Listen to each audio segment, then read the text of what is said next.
Labs! Maperang araw sa ating lahat at welcome po ulit sa ating Mamus Daily Tips.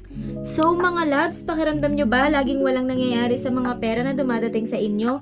Palaging pambayad na lang ba ng utang? May tuturo kaming bagong spell sa inyo at ang ating mga kakailanganin ay isang basong tubig, asin at 3 piraso ng bariya. So, paano nga ba ito gawin?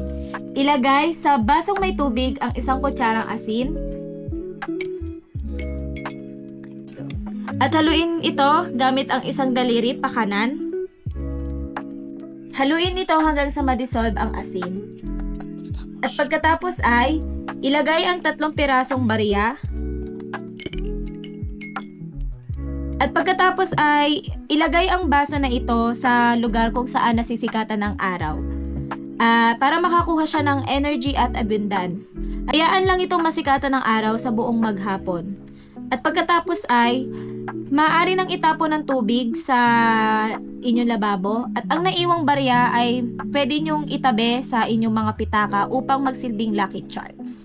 So, ayun mga labs, sana may natutunan kayo sa ating Mamus Daily Tips at magkita-kita po ulit tayo sa susunod na araw. At marami pong salamat!